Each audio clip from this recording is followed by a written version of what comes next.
행복한 안식일입니다. 잔잔한 찬양으로 또 우리의 신금을 또 올려주시고 또 하늘의 분위기로 우리의 마음을 고정시켜 주셔서 감사합니다. 오늘 함께 살펴볼 말씀은 출애굽기 24장 12절 말씀입니다. 우리 함께 교독하셨던 말씀인데요. 제가 한 번 더 읽겠습니다. 출애굽기 24장 12절. 여호와께서 모세에게 이르시되 너는 산에 올라 내게로 와서 거기 있으라. 너로 그들을 가르치려고 내가 율법과 계명을 친히 기록한 돌판을 너에게 주리라. 하나님께서 이스라엘 백성들을 이제 출애굽시키셨죠. 그리고 이제 시내산으로 이제 인도하셨습니다. 그리고 시내산에서 모세에게 뭘 주셨죠? 십계명과 여러 율례, 이제 규례를 같이 주셨습니다. 출애굽기 19장 3절부터 모세는 이제 시내산에 오르기 시작해요. 시내산에 혹시 성전에 가보신 분 계시면 모르겠지만 하여튼간 그 시내산을 이렇게 올라갑니다. 그런데 모세가 시내산에 몇 번 올라갔는지 혹시 아시나요? 시내산에 모세가 여러 번 올라갔어요. 19장 3절에 이제 등산을 처음 시작을 합니다. 그리고 19장 7절에 내려와요. 한번 올라갔다 내려옵니다. 19장 8절에 다시 오르고 19장 14절에 또 내려와요. 19장 20절에 올라가고 19장 25절에 다시 내려옵니다. 그리고 20장 21절에 올라가고 24장 3절에 내려와요. 그리고 오늘 본문이 이제 속해 있는 24장 9절에 올라갑니다. 그리고 이때 올라가고 하산한 기록은 성경에 없습니다. 그리고 24장 15절에 다시 등산을 하고 등반을 시작하고 32장 15절 내려옵니다. 32장 30절에 또 오르고 32장 34절에 다시 내려옵니다. 그리고 마지막 등반을 34장 4절에 하고 34장 29절에 이제 하산해요. 굉장히 많이 오르내립니다. 오늘 본문은 이제 다섯 번째 이제 등반에서 있었던 이야기입니다. 근데 흥미롭게도 24장 12절에 여호와께서 모세에게 이르시되 너는 산에 올라. 이번에도 산에 올라면 그렇게 이해할 수 있겠죠. 산에 올라 내게로 와서 여기 있으라. 그렇게 이제 말씀을 이제 하셨는데요. 그 전에 이제 하나님께서 모세에게 또 율법을 주시고 하셨을 때 24장 3절에 보면 백성들이 모세를 통해 하나님께서 주셨던 율법에 대해서 여호와의 명하신 모든 말씀을 우리가 준행하겠다고 이제 아주 다짐을 해요. 이스라엘 백성들은 이런 다짐을 자주 합니다. 이제 다짐하고 하나님께서 복을 주시면 복 가지고 뭐예요? 조금 잘 살다가 또 실족하고 또 선지자를 통해서 경고하고 또 잘 안 듣고 또 벌 받고 다시 하나님께서 또 다시 은혜를 베푸시면 우리가 이제 정신 차리겠다고 뭐 그런 패턴이 계속 성경에 반복됩니다. 근데 그런 모습이 이스라엘 사람들에게만 해당되나요? 아니죠. 우리도 신앙생활 여정에 있어서 늘 그런 모습을 이제 가지고 있습니다. 아이들도 마찬가지죠. 아이들의 성장의 과정 속에 이제 뭐 반듯하게 자라는 것 같지만 그건 남의 아이들이 그런 거고 우리 아이들은 이제 늘 부침이 있습니다. 그럼 재밌게도 옆집 사람들은 또 뭐라 그래요? 당신 애들만큼만 우리 애가 그랬으면 좋겠다고 또 속모르는 얘기를 이제 하는 것입니다. 우리에겐 늘 이제 그런 부침이 있어요. 그리고 이제 말씀드린 것처럼 모세가 이제 다섯 번째 부르심을 받고 이제 산에 올라가고 이제 우리가 오늘 살펴볼 성경절인 너는 산에 올라 내게로 와서 거기 있으라 라는 말씀을 이제 듣게 됩니다. 오늘 제목은 내게로 와서 거기 있으라 하는 말씀으로 이제 성경절을 가지고 제목을 좀 정해봤습니다. 그런데 하나님께서 모세에게 산에 올라 내게로 오라고 하신 이유가 뭘까요? 계속해서 거듭거듭 모세를 부르셨어요. 한꺼번에 모든 백성을 다 부르신 게 아니라 이제 모세를 부르셨다는 얘기예요. 그런데 24장 1절과 2절에 보면 하나님께서 그 네 번 다섯 번째 그때 상황의 부르심을 이렇게 기록을 하셨습니다. 또 모세에게 이르시되 너는 아론과 나답과 아비후와 이스라엘 장로 70인과 함께 여호와에게로 올라와 멀리서 경배하고 2절 너 모세만 여호와에게 가까이 나아오고 그들은 가까이 나오지 말며 백성은 너와 함께 올라오지 말지니라 그랬고요. 24장 9절에 보면 모세와 아론과 나답과 아비후와 이스라엘 장로 70인이 올라갔다는 표현이 있습니다. 이 말씀을 좀 정리하면 본교 주석도 이렇게 주석을 하고 있습니다만은 이제 모세 이스라엘 백성의 지도자죠. 그 다음에 또 누굽니까? 함께 따라 올라갔던 아론 아론 대제사장이죠. 그 다음에 나답과 아비후는 아론의 뭐예요? 아들들입니다. 이후에 이제 대제사장, 제사장의 역할을 감당할 제사장을 대표하는 사람들이고 70인의 장로님들은 어떤 거예요? 이스라엘의 지도자들이에요. 결국 12지파를 이제 대표하는 것입니다. 그런데 이분들을 하나님께서 이제 모세와 함께 부르셨는데 백성의 대표로 또 나답과 아비후는 미래 제사장의 대표로 지도자들은 이스라엘 12지파의 대표로 부르셨어요. 그런데 모세만 어디까지 인도하셨어요? 시내산에 예를 들어 정상까지 인도하신 거예요. 시내산의 정상까지 모세를 인도하시고 또 뭐예요? 나머지 지도자들은 정확히 기록이 되어 있지는 않지만 하나님께서 허락하셨던 어떤 지점, 한 중간쯤이라고 생각하면 좋겠어요. 편의상 중간쯤까지 그들을 인도하게 하셨습니다. 그리고 나머지 백성들은 어디 있습니까? 지금 나머지 백성들은 어디 있어요? 산 아래에 있어요. 뭐 물론 산 아래에서 또 좀 딴짓도 많이 하셨지만 어쨌든 산 아래에 계십니다. 그럼 보세요. 모세만이 정상에 올라갔어요. 나머지 분들은 산 중턱에서 멀리서 경배하라 그랬어요. 맞습니까? 그리고 백성들은 더 멀리 있어요. 어디를 중심으로 볼 때요? 산 정상을 중심으로 볼 때 그렇습니다. 여기서 이제 우리가 생각해 봐야 될 부분이 있습니다. 왜 하나님께서 산을 오르라고 하셨고 모세만 정상에 올라오라고 하셨을까요? 하나님은 산 정상에만 계시나요? 아니죠. 하나님은 산 정상에만 계신 분이 아니에요. 하나님이 산을 만드시고 나는 꼭대기에만 있다. 그렇게 하시는 분이 아니잖아요. 하나님은 어디든지 계시죠? 그렇죠? 어디나 계시잖아요. 그렇죠? 언제나 어디나 계시지 않습니까? 그러면 여기서 이제 생각해 봐야 될 부분이 정상의 산중턱의 산 아래 이렇게 좀 삼중으로 하나님께서 마치 이스라엘의 지도력을 좀 나누신 것 같은 느낌을 받는데 직분별 차등을 하나님께서는 조장하시고 묵인하시고 혹은 허용하시는가? 뭐 그런 이제 생각이 일단 좀 들 수가 있는 것입니다. 근데 하나님은 모든 걸 다 만드신 분인데 모든 만물을 다 만드신 하나님께서 우리 인간의 인식처럼 마치 고도가 높아지면 마치 하나님을 뭐 하는 것 같아요? 더 가까이 나아가는 것 같은. 근데 이거는 이스라엘 백성들의 신앙이 아니잖아요.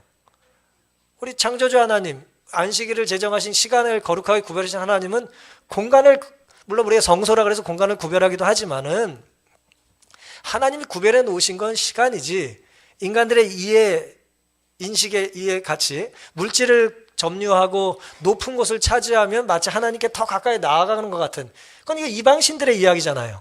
그렇죠? 그럼 이제 모세에게 하나님께서 산 꼭대기에 오르게 하시고 나머지는 중간에서 멀리서 예배를 드리게 하셨다는 것을 우리가 어떻게 이해하면 좋겠냐는 것입니다. 지금 사실 하나님께서는 모세를 정상에 오르게 하셨어요. 그건 모세에게 정해준 거죠. 맞습니까?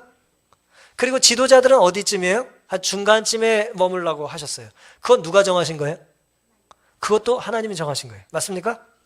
산 아래는 백성들을 대표하는 지도자를 올라가는 사이에 산 아래에서 백성들에게 너희들은 여기 있어라 라고 하는 것도 누가 정해 놓으신 거예요? 하나님이 정하신 거죠. 그러면 모세가 하나님과 더 가깝다고 말할 수가 없다는 것입니다. 왜냐하면 각자 있는 곳이 누가 정하신 거예요? 하나님이 정해 주신 것이기 때문에 누가 하나님과 가깝냐 혹은 하나님과 누가 함께 있는 거냐, 하나님과의 가장 가까운 최적의 최근 거리의 사람은 누구냐 라고 하는 것에 모세라고 대답할 수가 없는 거죠. 모세가 하나님과 가장 가까이 있었다고 말한다면 나머지 사람들은 자기에게 명해 주신 장소를 이탈해야 되는 거예요. 맞습니까? 그러니까 제자리에 앉으라고 말할 때는 내 자리에 앉으면 제자리예요. 그렇죠? 하나님께서 고도가 높은 곳에 올라갔기 때문에 모세가 더 가까이 계신 것이 아니라 모세는 하나님의 말씀에 뭐 했기 때문에? 순종했기 때문인 거예요. 그리고 나머지 지도자들이 중턱에 혹은 너희 자리는 산 아래에 있으라 라고 하는 거 지킨다면 그들도 역시 누구와 가까이 있는 거예요? 하나님과 가장 가까운 거리에 있는 것입니다. 동의하고 싶지 않으세요? 하나님 명하신 곳을 지키는 것이 가장 하나님과 가까이 사는 거예요. 다시 말씀드리면 하나님 말씀에 뭐 할 때? 순종할 때 우리는 하나님과 함께 있는 것입니다. 따라서 우리가 이방신들을 섬기듯이 더 높은 곳에, 더 먼 곳에, 더 위험한 곳에 가서 하나님을 섬길 이유가 없어요. 하나님이 명하신 곳이 그곳이라면 가야죠. 하지만 하나님이 명하신 것이 아니라면 우리는 오늘 이 자리를 지켜야 되는 것입니다. 그래서 오늘 우리가 각자에게 하나님께서 명하신 것이 분명하다면 나보다 더 높은 곳에 있다고 그래서 예를 들어 어리석게도 아론과 미리암이 이제 비판하고 비난해서 벌을 받은 것처럼 하나님이 더 높은 곳에 계시니까 나는 더 높은 곳에 돼야 한다는 생각은 하나님이 주신 생각이 아닙니다. 오히려 그것은 하나님께 나아가는 길이 아니라 하나님으로부터 뭐해지는 거예요? 멀어지는 길이에요. 고도는 높아질지 모르지만 그건 내 자리가 아니니까, 나에게 맡겨주신 것이 아니니까. 그렇죠? 그러니까 오늘 우리가 각자의 영역에서 하나님께서 맡겨주신 거룩한 직임이 있다는 것에 대하여 감사하게 되시기를 바랍니다. 그리고 그 순종의 자리가 내가 하나님과 가장 가까운 곳에 사는 비결이라는 것도 믿고 감사하며 사시기를 바랍니다. 남의 자리를 차지하는 것은 그것이 좀 더 높은 자리라 할지라도 불순종의 자리이기 때문에 하나님과 가까워지는 것이 아니라 하나님과 멀어지는 거예요. 모세가 정상에 있을 때 하나님을 가장 가까이 섬기는 것처럼 하나님께서 지도자들에게 중간쯤 있으라고 말했을 때 지도자들이 가장 하나님을 가까이 섬길 수 있었던 것처럼 백성들은 아래서 지도자들을 기다리며 예배드리는 것이 하나님을 가장 가까이 섬기는 것이다 라고 하는 것을 그들은 기억하고 이제 순종하며 살아야 됐던 것입니다. 사랑하는 성도 여러분, 오늘 귀한 안식일에 우리는 어디 있습니까? 성전에 있습니다. 우린 성전에 있습니다. 이곳에 우리가 안식일에 하나님께서 우리를 이곳에 보내주신 것에 대해서 이리로 부르신 것에 대하여 이것이 하나님이 우리를 만나고자 하는 가장 가까운, 모세에게 산 정상같이 지도자에게 산 중덕같이 백성들에게 산 아래 같은 그런 부르심의 자리라고 하는 것을 믿으시기를 바랍니다. 우린 이곳에서 하나님을 찬양하고 하나님께서 주신 직분에 대하여 감사하며 이제 주신 재능 따라 은사를 가지고 하나님께 봉사하며 사는 것입니다. 우리의 품성 변화에 대한 어떤 분의 책을 읽다 보니까 모든 은사는 우리의 품성을 개발하기 위한 하나님의 선물이라는 거예요. 제가 그걸 말씀 읽고 굉장히 감동을 받았어요. 하나님 우리에게 주신 재능을 하나님이 명하신 곳에서 순종하며 발휘하며 사시기를 간절히 바랍니다. 온 우주를 만드신 하나님은 우리 각자에게 최선의 자리가 어딘지를 아실까요? 하나님 그걸 모르실까요? 내가 너를 그렇게 생기게 만들긴 했는데 네가 어느 길로 가야 될지 난 뭐가 최선인지 모르겠다. 그러십니까? 저도 사실 종종 목회를 하기 때문에 목회를 하다 보면 종종 이제 상담을 할 일이 있어요. 특별히 젊은 친구들이 이제 진로 문제나 뭐 이런저런 일로 상담을 하면 제가 사실은 많은 경우에 솔직하게 이렇게 말을 해요. 미안하지만 나도 잘 모르겠다. 잘 모르겠어요. 그 친구가 그걸 선택하는 게 옳은지 그런지 전 사실 많은 경우에 모르겠어요. 기도하자고 말합니다. 하지만 하나님은 최선의 길을 아실까요? 아시는 겁니다. 그리고 최선의 길을 아시는 분께서 우리에게 구체적으로 명령하신 곳이 있다면 그것을 지키는 것이 우리가 하나님 말씀에 순종함으로 하나님과의 최적의 거리를 유지한다는 것을 믿으시기를 바랍니다. 그러니 부르심에는 감사로, 명하시면 신실함으로 반응하며 살 수 있는 우리 모두가 되기를 간절히 바랍니다. 이 두 번째, 그러면 이제 우리가 순종을 했어요. 하나님의 부르신 자리에 대해서 이제 우리가 순종을 합니다. 순종하면 어떤 일이 벌어질까요? 순종하면 어떤 일이 벌어집니까? 24장 10절과 11절입니다. 이스라엘 하나님을 보니 그 발 아래에는 청옥을 편 듯하고 하늘같이 청명하더라. 하나님이 이스라엘의 존귀한 자들에게 손을 대지 아니하셨고 그들은 하나님을 보고 뭐 했어요? 먹고 마셨다 그랬어요. 이건 우리가 알고 있는 어떤 하나님에 대한 기본적인 이해와 조금 다릅니다. 사실 하나님은 어떤 분이에요? 사실 하나님은 뭐 가까이 하면 사실은 안 되는 분이잖아요. 그런데 하나님 앞에서 이들이 뭐 했어요 지금? 먹고 마셨어요. 그리고 하나님을 봤다는 것입니다. 특별히 그 발 아래는 청옥이 편듯하고 하늘같이 청명하다 그랬어요. 이 말씀을 묵상하다 아주 흥미로운 생각을 하게 됐습니다. 우리는 하나님에 대한 이해를 하나님이 보여주신 것으로밖에 할 수가 없는 거예요. 그리고 하나님이 주신 눈과 귀로 하는 것입니다. 우리가 잘 아는 정로의 계단에 보면 하이슨 이렇게 말씀을 하셨어요. 하나님은 곧 사랑이시다 라는 문구는 방싯방싯 피는 콧봉오리마다 뾰족뾰족 돋아나는 풀상마다 기록되었다. 공중을 즐거운 노래로 충만케 하는 아름다운 새들, 향기를 풍기는 연연하고 고운 꽃들, 청청하게 무성한 수풀의 교목들, 이 모든 것은 우리 하나님의 인정하고 자비적인 권고와 인정 있고 자비적인 권고와 그 자녀를 행복되게 하시려는 그의 갈망을 증거하는 것이다 그랬습니다. 그러니까 하나님의 사랑의 마음으로 세상을 살펴보면 모든 하나님이 만드신 피조물들, 하나님께서 창조하신 것들이 다 뭐를 반사해요? 하나님이 어떤 분인지를 반사한다는 것입니다. 보거나 들을 때, 만질 때 우리가 그걸 느낄 수 있다는 거예요. 꽃, 풀잎, 새들의 지저귐, 나무들 다 하나님의 사랑을 기록하고 노래한다는 거죠. 근데 문제는 우리가 그것들을 보나요? 혹은 듣나요? 우리가 보고 듣잖아요. 흥미로운 것은 우리는 귀와 특별히 시력에 특별한 문제가 없으면 보고 들을 수 있습니다. 그럼에도 불구하고 이 화이시 기록한 것 같이 하나님의 사랑을 우리가 매번 느끼거나 듣거나 보지는 못하잖아요. 문제가 뭘까요? 우리 청력과 시력의 문제는 아닙니다. 문제는 하나님과의 관계에 문제가 있는 것입니다. 하나님과의 관계에 문제가 있기 때문에 하나님 우리에게 주신 귀한 선물들을 뭐하지 못해요? 즐기질 못하는 거예요. 마치 사용법을 모르고 그냥 보관만 하고 있는 기계처럼 그 성능을 우리가 잘 모르고 활용을 못하는 것입니다. 발 아래 청옥, 하늘 같은 청명함이 우리에게는 잘 느껴지질 못하는 것입니다. 이것은 이것 같다라고 하는 어떤 비유나 직유 그런 식의 어떤 설명을 하잖아요. 이것에 대한 이해가 없으니까 이것 같다는 설명을 못하는 거예요.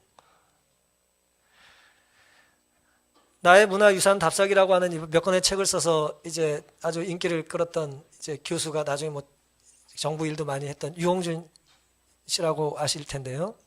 이분이 1권과 2권에 걸쳐서 아주 유명한 이야기를 하나 우리에게 이제 했죠. 사랑하면 알게 되고 알게 되면 보이는데 알게 되면 보이나니 그때 보이는 것은 전과 같지 않으리라 이런 말을 했어요. 그러니까 문화유산에 대한 이제 이야기를 하면서 이제 서문에 그렇게 기록을 했습니다. 사랑하면 알게 되고 알게 되면 보인다요. 근데 그때 보이는 건 이전 것과 다르게 보이게 된다는 거예요. 똑같은 거라 할지라도. 하지만 원래 이 말은 이용준 씨가 만든 건 아니고 이제 2권에 이제 설명했듯이 정조 때 문장가인 유한준이라는 분이 했던 말을 이제 이분이 약간 좀 바꿔서 한 말인데 원래 원문은 이렇답니다. 한문에 제가 한문을 보여드리거나 읽지 않고 그냥 풀어서 말씀을 드릴게요. 제가 한문을 잘 몰라요. 알면 곧 참으로 사랑하게 되고 사랑하면 참으로 보게 되고 볼 줄 알게 되면 모으게 되니 그것은 한갓 모으는 것이 아니다. 이런 그런 말을 했어요. 한문을 좀 아시는 어른들은 지즉 위진애 알면 참으로 사랑하고 애즉 위진간 사랑하면 진짜 볼 수 있다는 거예요.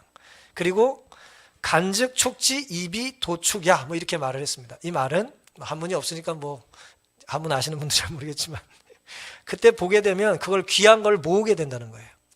그래서 그 모으는 것들은 이전의 것과 이제 다르게 되는 것이죠. 혹은 저 사람이 생각하는 것과 다른 것입니다. 제가 이 자기를 말이에요. 이제 이 컵을 이제 그냥 모으면 이 가치가 예를 들어 500원이다, 1000원이다 있을 거 아닙니까? 하지만 이 도자기가 예를 들어 찻잔이 저와 어떤 특별한 관계가 있는 분이에요. 아주 특별한 거예요. 저에게 주신 선물이라든지 그분이 여기 예를 들어 여기에 사랑을 담아서 저에게 뭘 줬다든지 스토리가 있기 때문에 저에게 뭐예요? 귀한 것입니다. 같은 게 아니에요. 그냥 물건이 아닌 것이죠. 오늘 이제 제가 이 말씀을 드리는 이유는 하나님께서 이스라엘 백성들을 부르시고 그 산 위에서 그들이 하나님을 뭐 했다는 거예요? 보았다는 것입니다. 24장 10절에 이스라엘 하나님을 그들이 보니 그 발 아래 청옥을 편듯하고 하늘같이 청명하다고 하는 이 말은 출애굽기 33장 20절과 디모데전서 6장 16절에 의하면 안 맞아요. 하나님을 본 사람은 살 수 있어요, 없어요? 하나님을 본 사람은 살 수 없기 때문에 하나님이 우리 안에 나타나시지 않는 거거든요. 우린 죄인이기 때문에 죄가 해결되기 전에 하나님을 만날 수가 없어요. 특별히 모세조차도 그 6일 동안 하나님과만 단둘이 있었음에도 불구하고 하나님의 얼굴을 봤어요, 못 봤어요? 하나님의 등만 하나님이 보여주셨어요. 왜냐하면 보면 모세도 죽기 때문에 그런 것입니다. 출애굽기 33장 23절 말씀이에요. 그럼에도 불구하고 지금 성경은 이스라엘이 하나님을 보고 하나님 앞에 먹고 마셨다고 기록을 해요. 이것은 그러니 하나님의 얼굴을 본 게 아니겠죠. 그렇죠? 하나님의 얼굴을 본 것이 아니고 하나님의 거하시는 임재의 영광을 그들이 느낀 것을 그렇게 묘사한 것입니다. 하나님을 뵌 듯합니다. 하나님을 본 건 아니지만 하나님의 영광을 그들이 느낀 것이죠. 하나님께 순종하는 사람들은 따라서 하나님을 체험할 수 있어요. 하나님이 이스라엘을 시내산으로 부르실 때는 우리에게 뭐가 필요하다고요? 순종이 필요합니다. 맞습니까? 그리고 순종하면 뭐 할 수 있다? 하나님을 순종한 만큼 체험해요. 우린 하나님을 의지한 만큼 하나님이 얼마나 위대한 분인지를 경험하는 것입니다. 내 삶의 문제를 맡긴 만큼 하나님이 그 문제를 어떻게 해결하시는지를 뭐 할 수 있어요? 경험할 수 있는 거예요. 우리를 위해 준비해 두신 하나님의 마음, 하나님의 선물을 우리는 그때서야 경험하고 이제 느낄 수 있는 거예요. 말 그대로 체험하는 것입니다. 여러분 이제 많이 좀 집중하기 힘드시죠? 예배 끝나고 어느 분은 저에게 늘 피곤해서 잤는데 미안하다고 그러세요. 그럼 제가 이렇게 말합니다. 조식에 해서 죄송합니다.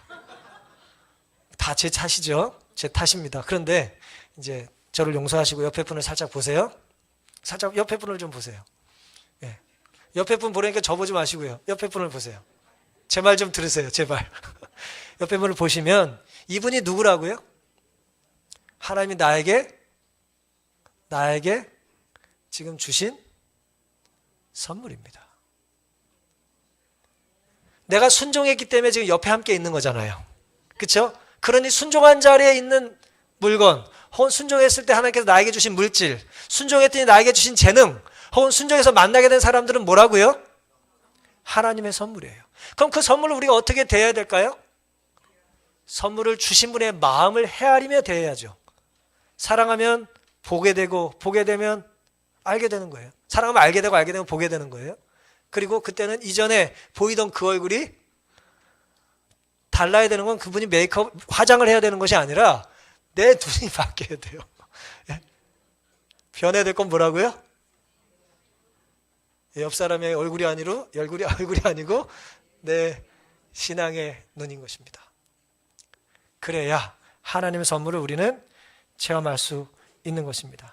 하나님은 저 멀리 계신 분이 아니고 이 가까이에 우리에게 선물을 주시기 위해서 오셨고 선물로 오셨어요. 말씀이 육신이 돼서 우리 가운데 거하셨다고 하는 성육신의 이야기가 그런 것입니다. 우리 가운데 거하러 오신 하나님 말이죠. 그리고 우리가 하나님을 경험할 수 있는 가장 좋은 방법은 다시 말씀드리지만 뭐 할 때? 순종할 때입니다. 우리가 순종하면 하나님이 우리에게 주신 뭘 발견할 수 있다? 선물을 발견할 수 있다. 그리고 그 선물을 가장 잘 알기 위해서는 우리는 어떤 마음으로 선물을 대해야 된다? 선물을 주신 분의 마음으로. 쉽죠? 네, 선물을 주신 분의 마음으로 옆에 계신 분을 또 교회에서의 섬김을 일상에서 우리의 삶을 꾸려나갈 수 있게 되기를 결심하는 시간 되기를 간절히 바랍니다. 이제 오늘의 주제 성경절로 돌아왔습니다. 12절 여호와께서 모세에게 이르시되 너는 산에 올라 내게로 와서 거기 있으라 그랬어요. 너로 그들을 가르치려고 내가 율법과 계명을 친히 기록한 돌판을 너에게 주겠다 그랬습니다. 이제 보세요. 여기 문장을 자세히 읽어보면 이 문장이 썩 좋은 문장이 아닙니다. 보세요. 너는 산에 올라 내게로 와라.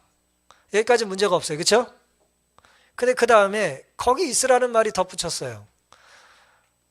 상황을 생각해 보세요. 하나님께서 모세와 지도자들과 백성들을 이렇게 구별하셔서 각자 있는 최적의 장소를 하나님께서 이제 정해 주셨는데 특별히 이제 지도자들을 부르셨어요. 모세를 부르시고 지도자를 불렀습니다. 부르신 다음에 내게로 와라 그러면 되죠. 맞습니까? 그걸로 충분하잖아요. 이 문장으로 충분하지 않습니까? 하나님이 각자에게 정해진 곳에 내게로 와라 그러면 충분하잖아요. 그런데 한마디를 더 붙였어요. 거기 있으라는 말은 죄송하지만 문장에 필요할까요? 필요가 없는 문장이에요. 이 말 없어도 충분히 그들이 내게로 오라는 말 안에 포함이 된 거죠. 그렇죠? 동의 안 하시면 할 수 없어요. 네. 이 말씀은 그런 뜻입니다. 불필요한 문장이 덧붙인 거예요. 내게로 와라. 그럼 끝이에요. 오면 되는 거잖아요. 있으면 되는 거고. 그 말 안에 다 해석이 되거든요. 근데 거기 있으라는 말을 이제 덧붙였다는 거죠. 이상한 반복이에요. 왜 이렇게 이상한 반복을 했을까요? 이건 강조죠. 그렇죠? 반복되는 건 강조입니다. 왜 그러면 어떻게 보면 좀 불필요한 말을 반복해서 하셨을까? 산에 오르면 당연히 거기 있는 거 아니에요? 내일 호명산 가신다는데 우리 소그룹에서 내일 많이 가세요? 그럼 이제 이렇게 호명산에 오세요. 그럼 됐지. 오시고 있으세요. 뭐 말이 이상하단 말이죠. 그래서 이제 성경 번역자들, 주석 따는 분들은 이 말을 거기서 기다려라라는 말로 이해했어요. 거기서 기다려라는 말로 이해했습니다. 뭐 이제 일반적인 이해예요. 기다리라는 거죠. 근데 우리가 이제 경험 속에서, 생활 속에서 이제 이 말을 좀 이렇게 보면 이해해 보기가 좀 쉬울 것 같습니다. 로이스 티어베르그라고 하는 이제 사실은 이제 생물학과 물리학을 공부한 이제 대학교 교수인데 박사학위가 그쪽으로 있고, 이분이 나중에 이제 좀 성경 공부에 이제 아주 빠져가지고 대학 교수직을 관두고 이스라엘로 성경을 공부하러 갔어요. 여자분인데 아주 대단한 분이죠. 자신의 모든 그 대학의 교수직을 내려놓고 비행기를 타고 예루살렘에 가서 성경을 공부하러 갔어요. 어느 날 이스라엘에서 성경을 공부하면서 이제 여름 히브리어 강좌를 듣기를 시작했습니다. 이스라엘 땅에서 예루살렘에서 몇 킬로 떨어지지 않은 곳에서 히브리어 강좌를 이분이 들으니까 얼마나 신비롭고 이제 흥미롭겠어요. 이미 자신은 대단한 학위를 갖고 있지만 아주 새로운 걸 시작하니까 아주 여기서는 이제 신입생 같은 마음으로 새롭게 공부를 시작하는 것입니다. 수업을 오전에 듣고 오후엔 계속 숙제를 하고 그런 일상을 이제 보냈는데, 매일 점심에 식사 시간이 되면 이제 밥을 먹으면서 이제 이 사람은 이제 이 성지죠, 말 그대로 성경의 이야기에 있는 땅을 계속 이제 답보하고 걸어 다니면서 이제 듣고 느끼고 감사하며 시간을 보냈다는 거예요. 비둘기도 소리도 듣고 또 아낙네들이 이고 가는 몰덩이도 보고 상상을 하는 것입니다. 저게 다윗이 있던 때도 저랬을 텐데 뭐 그러면서 깨진 조각을 보고는 저걸 혹시 누가 쓰던 거 아닌가 그런 생각하면서 그 성지에서의 생활을 즐기고 있었습니다. 백향목의 향기도 맡고요. 이스라엘 백성들의 흔적을 계속해서 이제 탐사하면서 살았던 것입니다. 포도주를 만들기 위해서 이제 바위 속에 포도주 틀이 있었던 것도 보고, 이제 저건 어느 부조가 먹었던 포도주를 만들었을까 뭐 그런 상상도 하고 그랬던 것입니다. 성경의 인물들이 지천에 널려 있다고 하는 생각을 하고 살았어요. 그런데 매일 점심을 먹고 내가 제일 좋아하는 나무 밑에 가서 이제 그런 걸 관찰하고 이제 묵상하는 삶을 즐기고 있었는데, 흥미롭게도 이렇게 나이 많은 요 학생 말고 전 세계에서 이 이스라엘의 성경을 공부하겠다고 하는 젊은 아이들, 대학생들은 밥만 먹고 나면 자기처럼 밖으로 나가지 않고 이제 뭐예요? 건물의 로비에 앉아 있는 거예요. 틈만 있으면 같이 로비에 앉아 있는 거예요. 묘사를 뭐라 했냐면 꿀벌들 같다 그랬어요. 꿀벌들. 의자에 딱 앉아가지고 꿀벌들처럼 그냥 계속 거기만 앉아 있는 거예요. 밥만 먹으면, 시간만 나면. 왜 그러고 있을까요? 왜 그럴까요? 우리 아이들 자세히 보면은 어디 있어요? 걔네들 거기 왜 있을까요? 와이파이 공짜 이제 구역인 것입니다. 이 젊은 친구들이 그때만 해도 이제 휴대폰이 많지 않을 때니까 이제 컴퓨터로 이메일을 접속하거나 이렇게 인터넷을 들어갈 수 있는 곳이 거기밖에 없는 거예요. 시간만 나면 거기 앉아가지고 이제 계속 메일도 주고받고 뭐 뉴스도 보고 이제 그런 것입니다. 그래서 이 부분에 대해서 이 로이스 티어베르그라고 하는 이 여인이 이렇게 기록을 했어요. 그 대학생 무리는 여름 내내 인터넷을 항해하고 고국의 친구들에게 이메일도 보냈어요. 무선 인터넷이 터지는 유일한 그곳에서. 하지만 그들은 그 먼 길을 달려와 날마다 이 기막힌 옛 땅의 흙을 밟고 거닐면서도 결코 그곳에 있지는 않았다는 거예요. 너무나 큰 비극이라는 것이죠. 그들도 나만큼 성경 연구에 관심이 많고 이렇게 먼 길을 오기 위해서 나만큼 많은 돈을 쓰지 않았겠어요? 하지만 황금 같은 기회가 그들 앞에 있었지만 그들이 다 뭐하고 있어요 지금? 다 날리고 있는 거예요. 실체를 앞에 두고도 그림자만 붙잡고 있는 것입니다. 그래서 이 상황에 대해서 19세기에 이제 유명한 폴란드의 한 랍비는 이제 메타캠 맨델이라고 하는 랍비는 이 출애굽기 24장의 이 상황을 이제 이렇게 기록을 한 것입니다. 우리가 어느 장소로 가서 실제로 거기 있지 않을 수도 있다. 우리가 지금 여기 있습니다. 맞습니까? 하지만 우리의 실제가 여기에 있지 않을 수도 있다는 거예요. 우리는 실제 어디 있을까요? 내 관심이 있는 곳에 있는 겁니다. 지금 빵집에 있을 수도 있고, 그냥 청량리 시계탑 밑에 있을 수도 있고, 그럴 수 있는 거예요. 내 마음이 거기가 있는 겁니다, 지금. 내 정신이 온통 거기가 있는 거예요. 귀가 열려있지만 들리질 않는 거예요. 눈이 열려있지만 보질 못하는 것입니다. 우리가 어느 장소에 가서 실제로 거기 있지 않을 수도 있다. 사람이 힘써 정상까지 등반하여 그곳에 도달할 수는 있지만 실제로 거기 있지는 않을 수 있다. 그의 몸은 산 정상에 있지만 생각은 딴 곳에 있을 수도 있다. 맞습니까? 얼마든지 그럴 수 있어요. 얼마든지. 우리 사진을 좀 한 장 보여드릴까요? 우리 교양이 얼마나 있으신지 보겠습니다. 이 사진 보신 적 있으신가요? 예. 아시는 분들은 대답하지 마세요. 또 나만 안다고 울 줄 알면 교만하실까 봐. 예. 이 그림은 이제 잘 어둡긴 하네요. 빛의 마술자라고 불리는 이제 람브란트라고 하는 분의 대표적인 작품 중에 하나입니다. 야경이라고 하는 작품인데요. 이 작품은 네덜란드의 국보 1호래요. 대단하죠?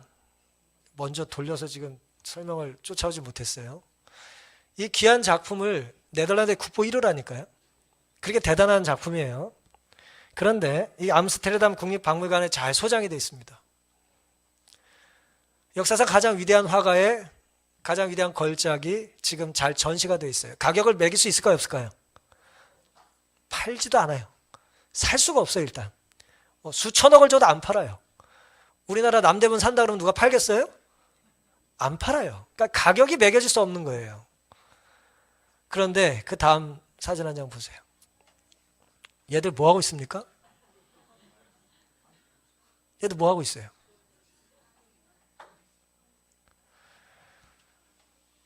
아는 만큼 보이고 사랑한 만큼 알게 되고 사랑하면 그것만 보여요. 지금 아이들은 관심이 있어요, 없어요? 관심이 없어요. 아무런 관심이 없습니다. 렘브란트 아저씨 관심 없어요. 국보 1호 관심 없습니다.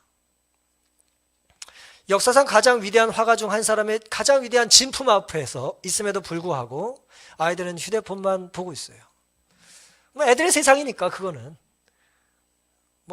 제가 아무리 열심히 설교를 해도 아이들 괜찮아요.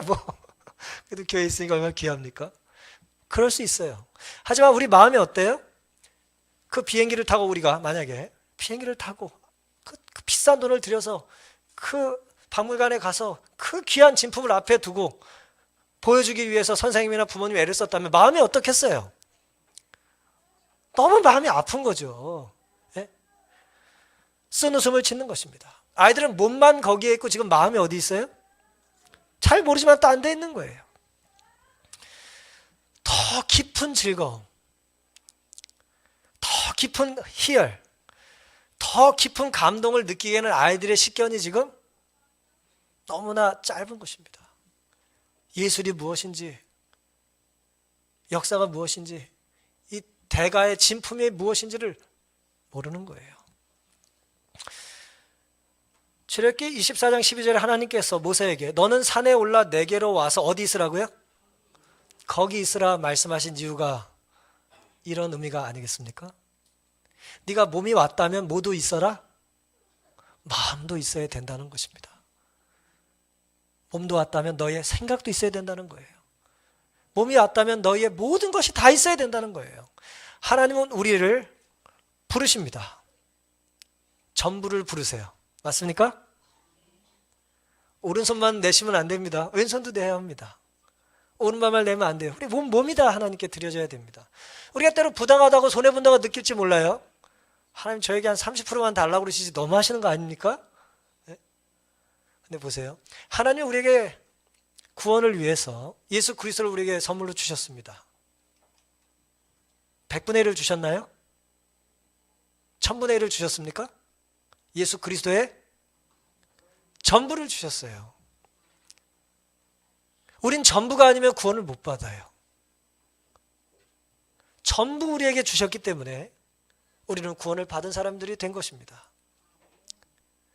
그런 우리에게 주님께서 전부를 요구하시는 것은 마땅하지 않습니까? 전부를 우리가 드려야 우리의 전부에 예수님의 전부를 넣어주실 거 아니에요. 우리의 전부를 요구하시는 건 우리를 위함일까요? 우리를 위함이죠. 뭐 사르밧 과부 얘기하지 않더라도 빈 거 좀 통 하나 갖고 오는데 요만한 거 갖고 와라. 그럽니까? 아니에요.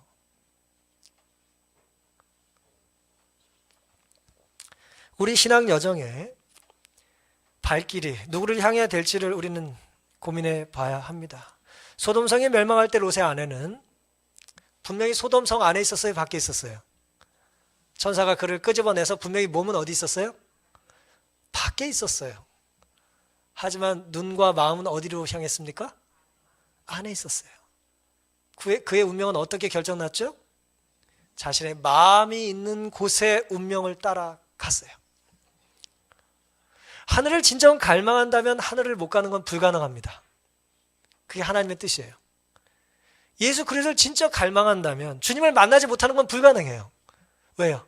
주님은 온 우주에 모든 만물에 함께 하시며 우리에게 다가오시고 속삭이시기 때문에 그런 것입니다.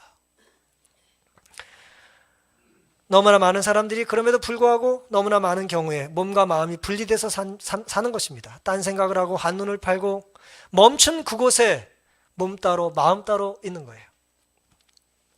사랑하는 성도 여러분, 최선을 다해 열심히 살던 어떤 사람이 성공의 정점에서 갑자기 추락하는 것을 우리는 왕왕 봅니까?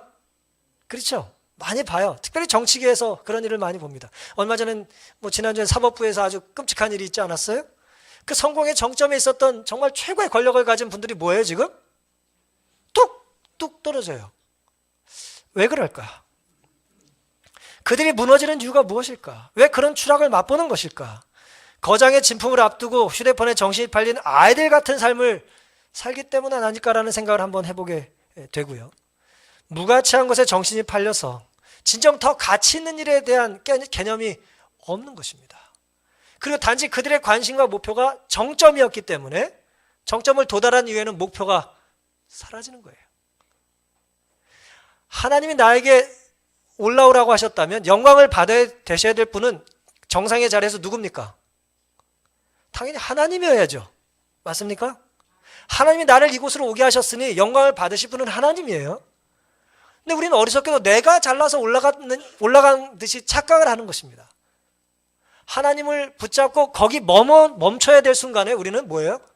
탁탁 털고 이제는 혼자 살아보겠다고 하는 것입니다. 그러니 뭐 할 수밖에 없어요?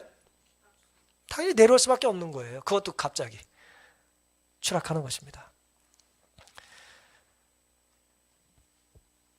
이사야 1장 11절과 12절의 말씀을 잘 아십니다. 여호와께서 말씀하시되 너희의 무수한 재물이 내게 무엇이 유익하뇨? 나는 수양의 재물과 살진 짐승의 기름에 뭐 했다? 배불렀고 나는 숫소가지나 어린 양이나 순염소의 피를 기뻐하지 아니하노라. 너희가 내 앞에 보이러 오니 그것을 누가 너에게 요구하였느뇨? 내 마당만 밟을 뿐이라 그랬어요. 몸만 왔다는 거예요. 너희들이 마음을 다하여 기도하지 않았다는 것입니다. 오늘 우리의 몸이 이 성전에 있습니까? 몸만 있지 않기를 간절히 바랍니다. 데살로니가전서 5장 23절에 매우 아름다운 성경절이 기록되어 있어요. 평강의 하나님이 친히 너희로 온전히 거룩하게 하시고 의 뜻을 이렇게 풀었어요. 또 너희 온 영과 혼과 몸이 우리 주 예수 그리스도의 강림하실 때 흠없이 보존되기를 원하노라 그랬습니다. 몸과 영과 혼이 다 뭐 해야 돼요? 흠없이 보존되려면 우리의 마음이 거기에 있어야 되는 것입니다. 마태복음 22장 37절 예수께서 가라사대 너희 마음을 다하고 목숨을 다하고 뜻을 다하여 주 너희 하나님을 사랑하라 하셨으니 이것이 크고 첫째 되는 계명이요 둘째는 그와 같으니 네 이웃을 뭐처럼 사랑하라? 내 몸같이 사랑해라. 네 몸을 정말 사랑하듯이 내 이웃을 사랑하는 것이 뭐예요? 마음과 목숨과 뜻을 다하여 하나님을 사랑하는 것과 같다는 거예요. 우리가 얼마나 우리 몸을 위합니까? 물론 어떤 분은 과감하게 몸을 위하지 않아요. 그분이 위하는 건 뭡니까? 쾌락이죠. 어리석은 거예요. 어쨌든 그 쾌락을 탐하듯이 진리를 탐하면 얼마나 좋겠어요. 말씀을 오늘 마치면서요. 오늘 출애굽기 22장 12절의 말씀 내게로 와서 어디 있으라? 거기 있으라 라는 이 하나님의 말씀이 오늘 우리 모두의 심령에 몸과 마음 전부를 원하시는 우리에게 모든 걸 주셨던 분의 놀라운 선물에 또 사랑의 초청인 것을 인하여 감사드리시고 이렇게 살기를 결심한 이 안식일 되기를 바라면서 오늘 말씀을 마치겠습니다.